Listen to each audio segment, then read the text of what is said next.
in order to prove that this browser actually works, right? This is what I want to do. I'm just going to come here and click on a website. It's a US website that actually do not allow people from Nigeria, Africa, India, Pakistan or third world countries basically to access it. So I'm just going to come here and click on actiondata.com. Now look what it will say. You want to give it some time. See, your access to this site has been limited by the site's owner. Your access to this service has been limited simply because I am accessing it from Nigeria. Now let's just try this and see if it's going to open on Epic browser, because clearly I've used a different browser to open it and it did not open. So just to see if this truly works, we will try to use Axion Data. We're going to use epicbrowser.com. so you see it's clearly opening for us.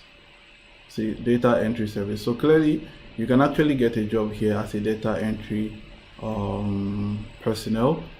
But if you are a Nigerian or you are in India, Ghana or third world country, you cannot access this website simply because you basically use a normal Chrome browser that shows your location, right? So you come on your browser and click on download Epic browser. So there's every Epic privacy browser, and there is Epic privacy browser download, which is under Softonic. So in my opinion, I think you click on the second one oftentimes that shows up, which is under Softonic. Reason being that it's quite easy and straightforward for you to download as long as you're using a Windows device. So you want to quickly come here and click on free downloads.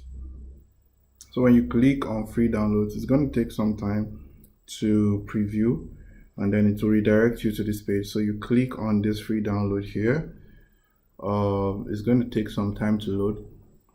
Now the reason why I had to even create this video is because I needed Epic browser for some website I've been trying to access, and it's not giving me access. So it's downloaded already. So I'm just going to come on my downloads. You see, this is my downloads and it's here already. I actually started downloading it already, downloaded it the first time. I had to just do it again for the sake of this video.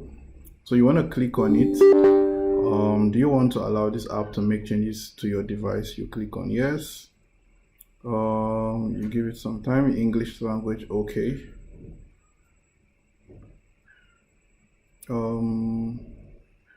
Then it's actually installing already. So you see, welcome to Epic browser. You click on next. This is basically their privacy, their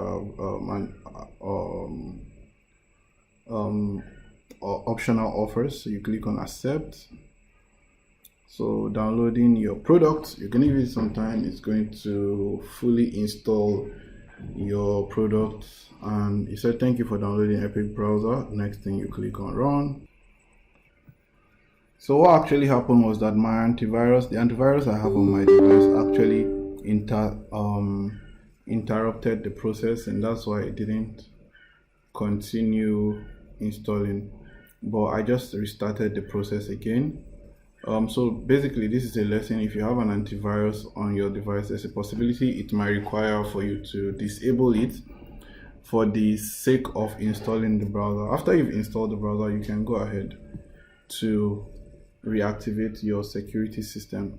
So Epic browser installer connecting to the internet, yari. It's going to take some time to do that. While it's taking some time to do that, I can also acquaint you with the fact that like I said earlier in the video, you can access any website globally using the Epic browser right from your mobile. So yeah, so you can see clearly our Epic browser has been properly installed and we are good to go. Now the 2024 Epic browser display system or interface is completely different from the previous versions. So you don't want to come here and click on extension. It's going to redirect you to this extension. So it says Epic encrypted proxy VPN for browser. So here you want to click on fix it, and that's it. You've permitted it. So you want to come here and click on this orange bar, This is where you get to choose the country that you want. So it's on right now. You can turn it off. You can turn it on, you can turn it off. So if you turn it on, you would need to choose a country you want. So US East Coast default, US West Coast, then Canada, and boom, you're good to go. I selected US.